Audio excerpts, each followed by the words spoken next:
ang mga kwento ng pag-ibig, kwento ng buhay at kwento ng pag-asa dito sa Barangay Love Stories. Love Stories.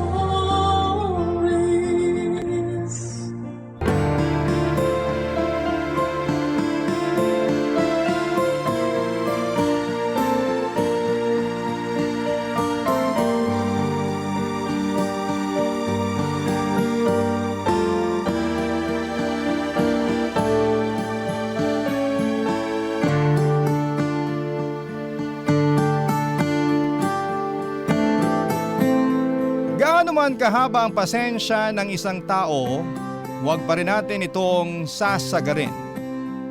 Dahil kapag napagod ang isang tao sa pag-unawa at pagmamahal sa atin, magsisisi tayo sa huli. Ikaw ka barangay, pasensyoso ka bang tao?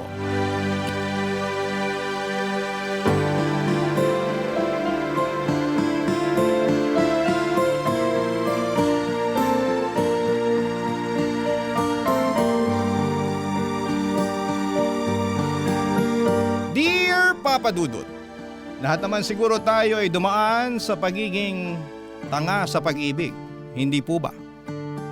Pero sa kwento na ibabahagi ko ay iyon na yon ang eksaktong pinagdaanan ko sa buhay. Kaya nga napasulat agad ako sa programa ninyong Barangay Love Stories. Dahil may sa ilang beses na rin po akong nakarinig na mga kwento ng pag-ibig na masasabi kong epic fail ng dahil po sa katangahan. Pero ganun talaga, parte yun ng buhay at kahit naman kailan ay hindi naging kasalanan ang umibig. Ako nga pala si Shelly, 29 years old at taga Metro Manila. Hindi ko na lamang sasabihin kung saan eksakto at meron akong isang anak na binubuhay ko sa pamamagitan ng pag-online selling.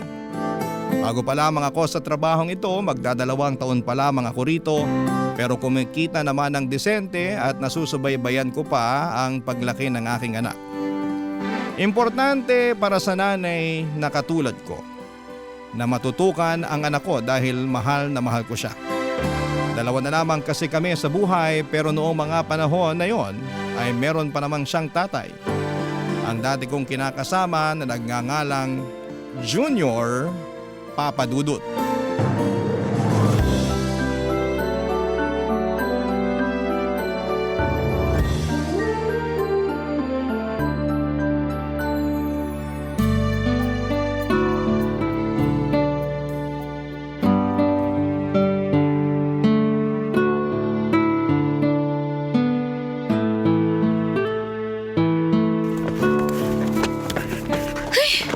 Anak ng tinapa naman oh. Napakasalaula talaga ng lalaking yun. Junior! Junior, halika nga rito! Halika nga, dali! Ano ba yun, Shelly? Kita mong nasa CR pa yung tao eh. Storbo ka naman eh. Kanina ka pa nasa CR ah. Huwag mong sabihing nakatulog ka na doon. Para naman tanga eh. Siyempre, tawag ng kalikasan. Ano pa bang gagawin ko sa CR, Aber? Tawag ng kalikasan, kalahating oras ka na doon. Ay, nako. Bakit mo ba kasi ako tinawag? Makasigaw ka sa pangalan ko. Akala ko na paano ka na dyan eh. Paano ko hindi mapapasigaw? Sige nga. Tingnan mo tong baunan mo. Inaamag na rito sa bag mo oh. Oh, grabe ka naman sa inaamag. O bakit, hindi ba? Tingnan mo nga maigi. Kulang na lang tubuan na ng ugat tong mga amag dito sa baunan eh. Ilang araw na ba to rito ha? Ni hindi mo man lang mailabas para hugasan. Napakasalaula mo talaga. Para yan lang eh. Sa nakalimutan ko, magagawa ko. Sa katrabaho mo yan bilang babae, di ba? Dapat ikaw na yung kumukuha at naglalabas ng baunan ko sa bag eh, para ikaw Naririnig mo ba yung sinasabi mo? Oo, naririnig ko. Bakit ka ba kasi sumisigaw? Tanong-tanong ka pa nakakapikon ka. Simpleng bagay lang iaasa mo pa talaga sa akin. Bakit? Imbalido ka ba ha? Wala ka bang mga kamay? Meron naman, di ba? Nakakalimutan ko nga kasi. Hindi katwiran yon, Junior. Tsaka ang dami-dami mo na kayang nakakalimutan. Hindi lang naman itong baunan mo. Pati mga marurumi mong damit na kung saan-saan mo iniiwan. Ano? Nakalimutan mo rin damputin para ilagay sa labahan? Ganun na nga. Sige. Sa susunod, makikita mo na yung mga damit mo sa basurahan. Oy, wag naman ganun, Shelly. Anong wag ganun, Shelly? Ganun yon. Kasi, iisipin ko na ayaw mo na sa mga damit na yon kasi iniwan mo lang kung saan-saan. Kaya itatapon ko na. Bakit ko pa mapahihirapan ng sarili ko na paulit-ulit kang paalalahanan ng napakasimpleng bagay na yon? Sa makakalimutin ka kamo di ba? O di ganun na lang para mas madali. Para ka namang ewan eh. Ako pa talaga ngayon ng parang ewan? O sino pa ba? Alam ka namang ako o yung anak natin. Dinami mo pa talaga rito yung anak natin na walang muwang, no? Kasi naman. Kasi naman mukha mo dyan. Ay, Junior naman. Kailan ka ba magiging responsable? Alam ko naman na ako yung babae sa pamamahay na to. Pero napapagod na din ako. Baka akala mo madali lang yung trabaho namin bilang nanay at may bahay, ha? Sinasabi ko sa'yo na hindi. Kaya sana, tulungan mo naman ako. Please lang. Please lang, huwag ka nang magpasaway. Daig mo pa yung anak natin sa pagiging isip bata Papadudot rider si Junior ng isang online selling app na palagi nagdi-deliver sa bahay namin. Tapos nagkagustuhan kami at doon na nga nagsimula sa aming relasyon. Noong una ay masasabi ko na ayos pa. Kumbaga spoiled ako kay Junior, prinsesa ang turing niya sa akin. Ngunit noong nabuntis niya ako at nagsama sa isang bubong ay doon na nagbago ang lahat. Hindi naman sa sinisiraan ko ang dati kong kinakasama pero nang dahil sa pagli-live-in naming yon ay higit ko siyang nakilala. Kung ano ang ugali niya, paano talaga siya manatili, mga gawi at napatunayan ko na hindi pala talaga siya perpekto. Gwapong-gwapo kasi ako sa kanya noong nililigawan pa lamang niya ako. Siyempre pabibo ang loko pero nasa loob pala ang kanyang kulot. Laki tuloy ng pagsisisi ko na nagpabuntis ako sa kanya. Pero hindi pa rin doon natatapos ang kalbaryo ko. Dahil may pagkasumbongero rin si Junior. At ang lagi niyang pinagsusumbungan ay walang iba kundi ang nanay Roning niya, Papa Dudut.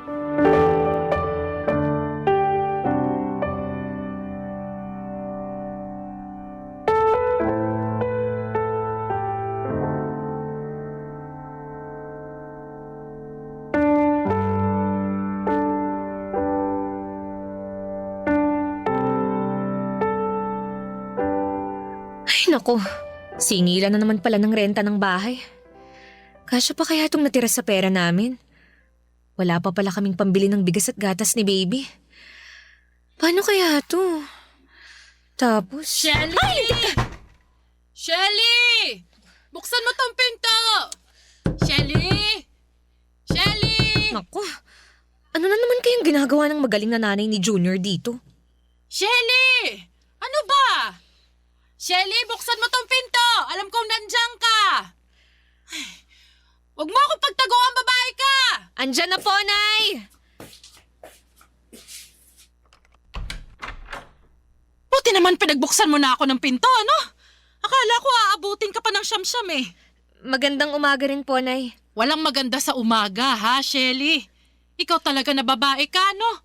Akala mo kung sino ka umasta eh. Namumuro ka na talaga sa akin. Bakit na naman po? Ano pong ginawa ko sa inyo? Sa akin, wala. Pero nagsumbong lang naman sa akin ang pinakamamahal kong si Junior na inaway mo na naman daw siya. Dami mo raw sinabi sa kanya. Tinawag mo siyang tamad at salaula. Pati ba naman po yun? Sinumbong pa talaga niya sa inyo? O kanino pa ba magsusumbong ang anak ko? Sa akin lang naman kasi akong nanay niya, hindi ba? Alam ko naman po yun, pero… Peruhin mo mukha mo. Ano? Hindi mo ba ako papapasukin? Dito mo na lang ako sa labas kakausapin, ganon. Kahit kailan talaga napakabastos mong babae ka. Pasensya na, Nay. Hindi ko na kayo naalok na pumasok sa loob eh. Kayo kasi, tuloy-tuloy salita nyo. Pasok na po kayo. At baka mapagkamalan pa tayo ng kapitbahay na nag-aaway. Pabayaan mo sila na pagkamalan tayo para malaman nila kung gaano ka kasamang kinakasama. Paano na naman po ako naging masama? Inaapi-api mo lang naman yung anak ko. Hoy, Shelly, kaisa-isang anak namin na lalaki si Junior. Dala-dala niyang ngalan ng namayapa kong asawa. Pinalaki namin siya ng maayos, inalagaan ng husto. Ni ayaw ko ngang padapuan sa lamok nung sanggol pa yan eh. Tapos gaganyanin mo lang rito sa pamamahay niyo. Wala po akong ginawang masama kay Junior. Tsaka tama lang naman yung mga sinabi ko sa kanya.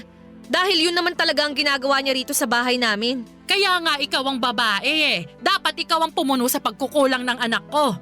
Hindi yung isusumbat mo sa kanya yung mga bagay na yon. Di po ba dapat tulungan kami? Hindi pa ba sapat na nagtatrabaho ang anak ko sa labas? Bakit pagdating dito sa bahay niyo, gusto mo siya pang pagtrabahuin? Eh kung tutusin, gawain mo na lahat yan. Di mo na dapat iaasa sa kanya. Ay, kawawa naman sa yung anak kong yun. Buti na lang talaga hindi kayo kasal. Dahil kung makamando ka sa kanya, akala mo yata mag-asawa na kayo no? Hoy, Shelly, baka nakakalimutan mo kung saan ka dapat lumugar.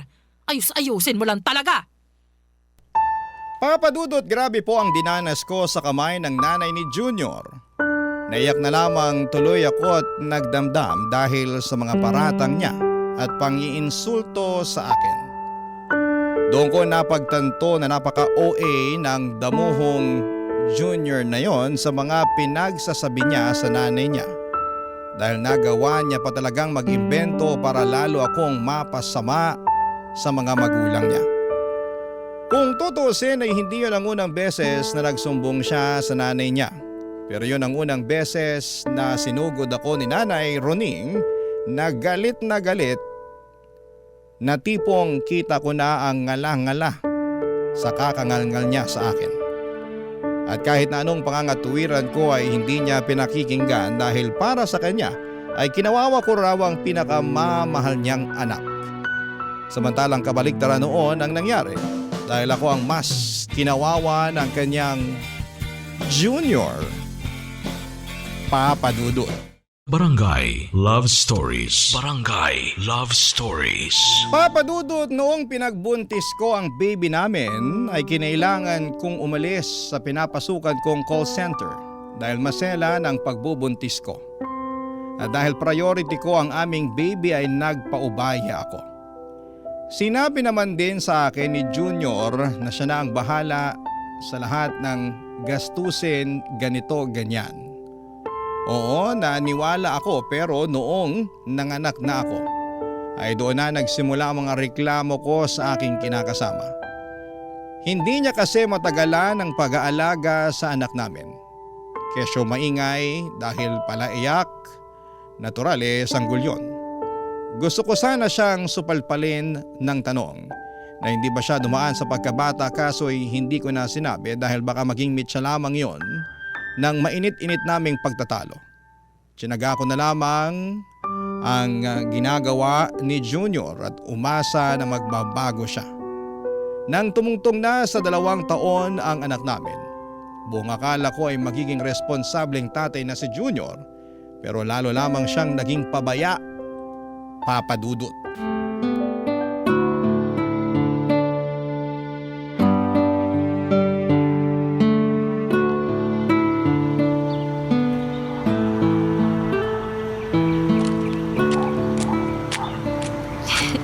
Okay na siguro tong mga sangkap na nabili ko.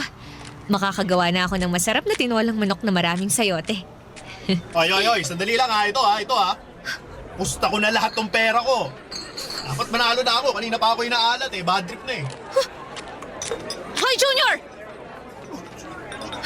Shelly! Anong ginagawa mo rito? Di ba nasa palengke ka? Oo, pero pauwi na ako. At ikaw, anong ginagawa mo rito? Nagsusugal ka ba, ha? Ha? Hindi Anong hindi? Eh bakit may hawak kang baraha? At ano yung narinig ko kamo na ipupusta mo na lahat ng pera mo? Hoy! Hindi ako bingi para sabihin ko sa'yo! Nagkakasiyahan lang naman kami. Wala lang yun. Anong wala? Teka, nasan na yung anak natin? Junior, nasan yung anak natin? Ha? Asan sabi yung anak natin Nandyan lang yun. Teka, nasaan na ba yung batang yun? Ayun Diyos ko, Junior! Puntahan mo nga yung anak natin! Baka masagasaan dun sa kalye! Oo, sige. Teka, pupuntahan ko na. Anak naman Sabi ko sa tabi lang kita, di ba? Pwisit ka! Napakababaya mo talagang lalaki ka! Aray ko na ba, Shelly? Bakit mo ako binatukan? Tatanong-tanong ka pa talaga? Eh pinabayaan mo lang naman yung anak natin na gumala-gala sa kalye! Paano kung nasagasaan yan? Sige nga! Nagulungan ng truck, ng bus, ng jeep o ng pison! Paano kung inaway yan ng ibang bata? O di kaya nakidnap? Eh di wala na to yung anak! Bobo ka talaga! Aray ko! Nakakarami ka na, ha? Kulang pa yan! Gusto mo damihan ko pa Baka pinabayaan mong tatay, Junior? Sandali ko lang iniwan sa'yo yung anak natin kasi namalengke ako ng pananghalian natin. Pero pinabayaan mo na. Uy mo naman! Wala namang nangyari sa anak natin ah! O kita mo buong-buo pa! Wala kang galos eh! Eh kung mukha mo kaya galusan ko, no? Ha? Tsaka tingnan mo nga yung itsura ng anak natin. Walang tsinelas, walang salawal, tulo sipon. Yung totoo, wala bang magulang ang batang to? Grabe, ewan ko talaga sa'yo. Kahit kailan hindi ka maaasahan. Uy! Pwede bang kumalma ka ha? Pinagtitinginan na tayo ng mga tao. Eksena ka rin talaga eh. Eksena talaga ako kasi nakakabwisit ka. Tsaka ayaw mo nun. Sikat ka na sa kanila. Alam na nila kung gaano ka ka-irresponsableng ama.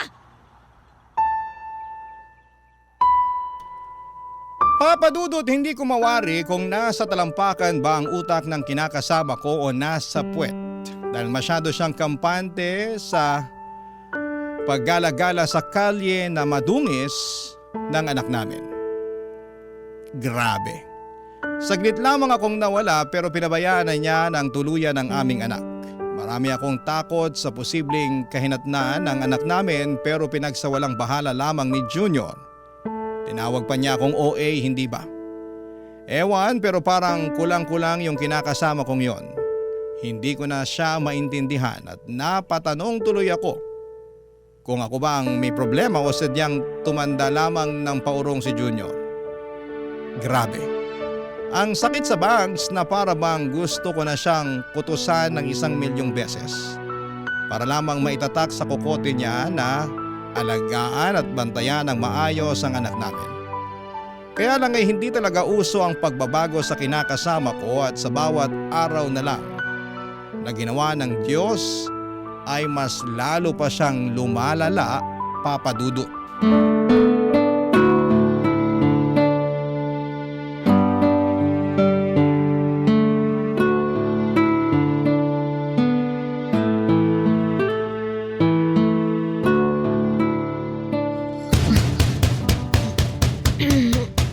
Ano ba yun? Bakit ang ingay naman? Shelly! Shelly, papasukin mo na ako! Kanina pa ako pinapapak ng lamok dito, ano ba? Pag di mo ako pinapasok, hawa sa akin ko tong pinto! Isa! Dalawa! Uwisit talaga kahit kailan. Andyan na! Pag muwawa sa akin ang pinto, kung di mukha muwawa sa akin ko! Tatlo! Ayaw mo talagang buksan, ha? Sige, ako na lang magbubukas! Ay! Tinamaan ka na naman ng lintik na lalaki ka! Aray! Aray ko, sakit! Bakit mo ba kasi hinahalikan yung sahig? Tumayo ka nga dyan! Teka, lasing ka ba? Lasing ka, no? Hindi ha. Nakainom lang ako. Inabot ka na ng madaling araw. Nasa inuman ka lang palang damuho ka. Alam mo ba na kanina pa ako nag-aalala sa'yo? Ni hindi ka nagre-reply sa chat ko. Sinisin mo lang ako. Ayaw mo rin sagutin yung tawag ko. Sensya na. Napasarap na kami nun eh. Saka ikaw naman, masyado kang istorbo kasi. At ako pa talaga ang istorbo? Sa nag-aalala lang yung tao. Wala ka naman dapat ipaglala. Ito nga, ayos lang ako. Nagkayayaan lang talaga kaming uminom kanina kasi birthday ng tropa namin. Sorry, di ko nasabi. Biglaan kasi. Saka teka, bakit ba galit ka? Ako na nga ang dapat galit dito. At bakit naman, ha? Kasi nakakarami ka na ng pagalit eh. Dapat ako naman yung magalit para malaman naman na ako pa rin ang batas sa pamamahay na to. Ako pa rin ang lalaki, no? Ako pa rin ang padre de pamilya rito, kaya ako pa rin ang masusunod. Tabi ka nga dyan! Papasok ako! Ano ka ba, Junior? Saan ka pupunta? Bakit mo binabasag ang mga pinagpapaso natin? Alam mo, sumusobra ka na, Shelly. Kung ipeya mo ako para di mo ako kinakasama. Nagtatawa na tuloy ako ng mga barkada ko. Sabi nila, para raw ako di lalaki kasi mas maangas ka pa raw kaysa sa akin eh. Under desire raw ako. Sunod-sunuran daw ako sa'yo. Kaya galit ako! Galit ako! Tumigil ka na, Junior! Baka wala na tayong magamit na plato pag binasag mo lahat yan! Di ayos lang. Sa dahon ng saging na lang tayo kumain. Sira ulo mo talaga! Siraulo na ako, siraulo. Pero simula sa araw na to, ako nang masusunod sa pamamahay na to. Hindi ikaw. Hindi yung anak natin. Kundi ako.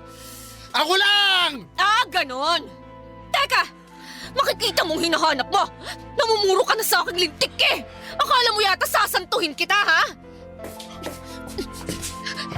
Oy! Anong ginagawa mo, Shelly, ha? Bakit mo... Oy, anong hinahanap mo dyan sa mga drawer? Eto, nahanap ko na! Ano? Sige! Manira ka pa! Basagin mo pa lahat ng pwede mong basagin! Tingnan natin kung di ko to iduldul sa pagmumukha mo! Ano yan, ha? Taser gun ba yan? Oo! Bitawan mo yan, Shelly. Ayoko nga! Ano? Ano? Halika rito! Matapang ka, ha? Halika, dali! Papadudot laruang taser lang naman yon ng anak namin pero akala yata ni Junior totoo yon. Kaya naman pinanindigan ko na lamang at ginalingan ng pananakot sa kanya hanggang lumabas siya ng bahay.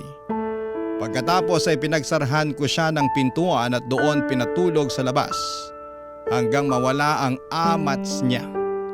Alas 6 ko na yata siya ng umaga pinagbuksan ng pintuan at naawa naman ako dahil namumutakte ng pantal mula sa kagat ng lamok ang mukha at braso niya.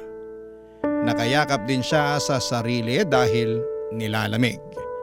Pero in fairness sa kanya, tulog mantika pa rin ang damuho kong kinakasama. Sinipa ko ng ilang beses si Junior para magising at noong dumilat ang kanyang mga mata, ay agad na nanlaki yon sa takot nang makita niya ako. Naalala niya siguro ang nangyaring away namin. Akala niya yata ay sasantuhin ko siya. Agad ko siyang sinenyasan na pumasok na sa loob, bagay na ginawa naman niya. Sinabihan ko siyang kumain ng pagkain na hinanda ko sa mesa at nagmamadali naman niyang sinunggaban yon. Gutom na gutom ang damuho na parang hindi pinakain ng 1 taon. Habang pinagmamasdan ko si Junior, nakaramdam ako ng awa sa kanya ngunit agad yung napalitan ng matinding galit sa tuwing naaalala ko ang mga atraso niya sa amin ng anak niya, Papa Dudut. Barangay Love Stories. Barangay Love Stories. Papadudod sa hindi ko na mabilang na pagkakataon ay muli kong kinausap ng masinsina ng kinakasama ko tungkol sa mga hinaing ko sa buhay namin na pwede naman sanang maiwasan basta magtino lamang siya. Humingi naman siya sa akin ng despensa at nangako na magiging mabuting provider sa amin ang anak niya. Umasa ako na hindi ko na nga mabilang kung ilang beses kong ginawa. Pero binigo pa rin ako ni Junior, Papa Dudut. Nagsimula na siyang magkulang sa ibinibigay niya sa amin ng anak niya. At hindi lang maliit ang kulang dahil sobrang laki po noon. Siyempre pinaamin ko siya kung saan napupunta ang pera na nawawala mula sa kinikita niya. Doon ko na nga nalaman na lulong na pala sa sugal ang kinakasama ko at isang damukal na rin ang utang niya sa mga lending apps at sa ibang mga tao. Dahil sa kalamang yon ay naggalit ako at nag-away na naman kami ni Junior. Sa sama ng loob ko ay pinalayas ko siya sa inuupahan namin.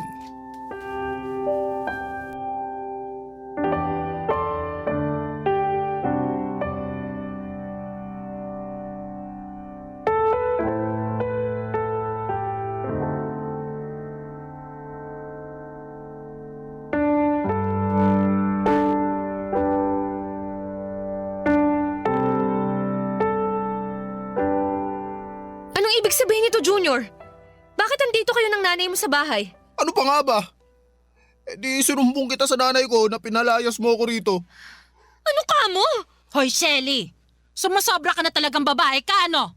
Noong nakaraan, pinatulog mo raw sa labas nitong inuupahan niyo yung anak ko? Pinapakpa nga raw siya ng lamok. Paano na lang kung na-dengue ang Junior namin? Tapos ngayon naman malalaman ko pinalayas mo siya. Yan, sige, Nay. Pagalitan niyo po yan. O talagang sinulsulan mo pa ang nanay mo, ha? Ako ang kausapin mo, Shelly. Kanina pa ako salita ng salita rito, oh. Nay, sinabi na po ba sa inyo ni Junior ang dahilan kung bakit ko nagawa sa kanya ang mga bagay na yon? Anong dahilan? Sabi na nga ba eh, hindi niyo talaga alam na ang laki ng atraso ng magaling yung anak sa pamilya namin. Wala akong pakialam sa mga atrasong sinasabi mo. Ang akin anak ko agrabyado rito. Natural, dedepensahan ko yan. Bakit hindi niyo po muna kausapin ng masinsinan yung anak niyo bago kayo sumugod dito? Para magkaalaman na. Ikaw ang kailangan kong kausapin kasi sumusobra ka na. Dapat talaga sa'yo sinasabunutan eh. Aray ko po, Nay! Aray! Tama na po! Anong tama na, ha?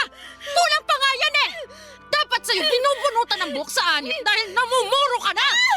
Kung aapi-apihin mong anak ko wagas, pues ako ang makakalaban mo. Yung anak niyo ang may kasalanan dito. Kung matinulang ho sana siyang padre de pamilya, hindi kami magkakagulo. Tsaka bakit ho ba kayo nakikialam sa away namin at tinakasama ko? At bakit hindi, ha? Kasasabi ko lang na nanay niya ako, hindi ba?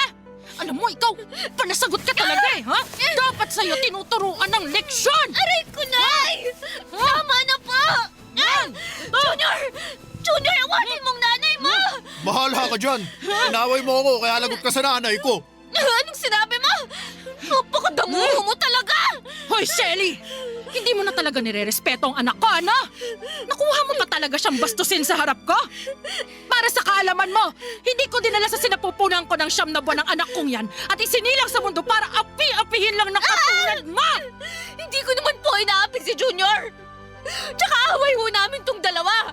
Dapat labas na po kayo dun, Nay! Matatanda na po kami! Huwag na ho kayong makisali! Anong matanda? Para sa akin, baby ko pa rin si Junior at walang sino man ang pwedeng umapi sa kanya. Kahit ikaw na kinakasama lang niya!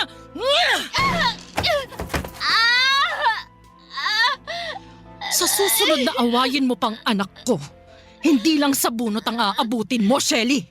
Huhubaran kita't kakalad ka rin sa kalsada. Sisiguraduhin kong mapapahiya ka sa buong barangay. Tandaan mo yan! Papa Dudut!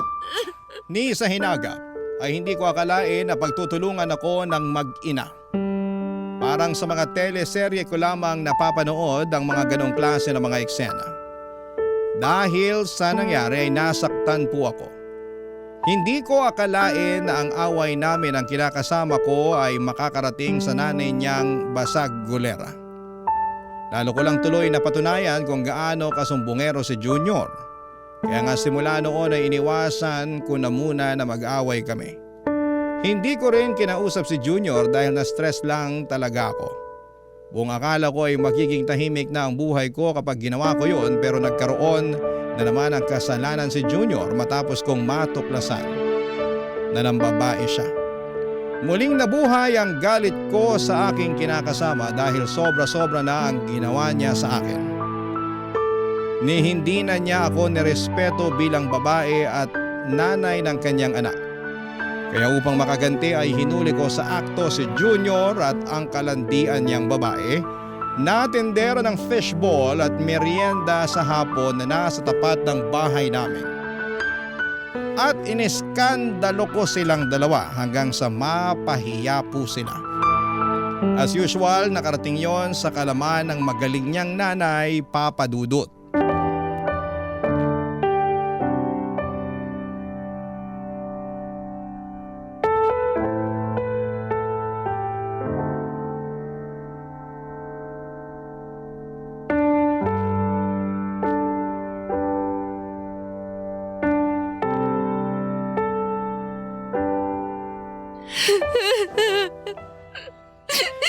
Ano na naman bang ginawa mo, Shelly?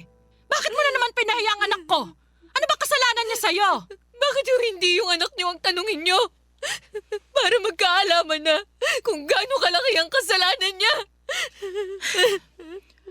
Ano ba kasing ginawa mo, Junior? Ay, kasi Nay. Nang babae lang naman yung damuhong yan, Nay. Hindi na niya kami inisip ng anak niya. Grabe ka. Natukso lang naman ako, Shelly. Tukso mo mukha mo! Oh, paano hindi mambababa itong anak ko? Eskandalos at masagulero kang kinakasama. Ano ho? Ang sabi ko, Eskandalosa ka! Basagulera, taklesa, maingay! Lagi mong pinagagalitan at pinahihiya ang anak ko kaya hindi ko siya masisisi kung humanap siya ng ibang babae. Narinig niyo ba ang sinasabi niyo, Nay? Oo, naririnig ko! Hindi ba ako kailangang sigawan? Paano ako hindi sisigaw? Talagang kinonsinti niyo pa ang kalokohan ng anak niyong yan! Pinalabas niyo pa na kasalanan ko, kaya nagloko si Junior! Kung tutuusin, kasalanan lahat ng anak niyo kung bakit kami laging nag-aaway! Umasa ho ako na magbabago na yung anak niyo! Na magiging mabuti at responsable na siyang padre de pamilya! Pero hindi! Hindi nangyari yon! Sa dami ng atraso niya sa akin na pinalampas ko na lang alang-alang sa pamilya namin. Masisisi niyo ba ako kung mapuno ako? At itong huling kasalanan na ginawa niya, yung pambababae niya, ang hindi ko na ho kayang patawarin. Dami mo namang ate, sa lalaki yung anak ko, magagawa mo. Tayo ang babae, tayo rin ang dapat mag-adjust Ano klaseng katwiran yan? Napakabulok! Aba, bastos ka! Bastos na kung bastos! Pero mas bastos yung anak niya! At ngayon, alam ko na kung kanino siya nagmana. Sa inyo! Kasi bastos din kayo! Sumusobra ka na talagang babae ka! Grabe ka! Ay, aatakihin yata ako sa puso sa'yo! Nay! Nay, ayos lang ba kayo? Mukha ba akong ayos? Kalma lang po kayo. Baka ano pa mangyari sa inyo eh. Ikaw, Shelly naman! Huwag mo na nga sagot-sagutin ang nanay. Huwag mo akong pagsabihan! Kundi yung nanay mong kinakampihan ka kahit mali na ang ginagawa mo! Alam mo, Junior, ayoko na. Ha? Ano ayaw mo na? Ayoko nang makisama sa'yo. Ayoko nang makisama dyan sa nanay mo. Aalis na kami ng anak mo. Magpapakalayo-layo na kami. At hindi mo na kami makikita kahit kailan. Ayoko na sa'yo. Doon ka na sa babae mo para ulo naman niya ang sumakit. Maghiwalay na tayo! Papadudot, nag-alsabalutan ako ng mga damit at gamit namin ng anak ko at hindi nagpapigil kay Junior sa pag-alis sa inuupahan naming apartment. Wala na akong pakialam kahit na umiyak pa siya at magmakaawa ng panahon na yon. Basta ang nasa isipan ko ay makalayo na kami ng anak ko sa kinakasama ko. Dinig ko naman ang boses ng nanay niya na panay pangungutya ang sinasabi. Kaya mas lalo ako naging desidido na ayoko na silang pakisamahan. Hindi ko na kaya. Sinubukan ko namang pero tama na po. Pupunta kami noon ng anak ko sa kamag-anak namin at doon muna tumuloy ng ilang buwan. Blina ko na rin si Junior dahil ayoko na siyang magkaroon ng koneksyon sa aming mag-ina. Alam kong mahirap maging solo parent pero kinaya at kinaya ko para sa aking anak. Para sa akin ay ayos nang mag-isa kaysa may kasama ka nga pero parang wala namang katuwang sa buhay at pagtataguyod ng iyong pamilya. Hanggang dito na lamang po ang sulat ko, Papa Dudut. Sana po ay mapili niyong basahin at i-ere sa programa ninyo na Barangay Love Stories. God bless and more power sa inyong istasyon. Ang inyong kapuso at kabarangay forever, Shelly. Ako, gigil na gigil talaga ako sa nangyayari sa kwento natin. O ikaw, kabarangay, kumukulo rin ba dugo mo? Pwede kang mag-iwan ng comment sa ating comment section.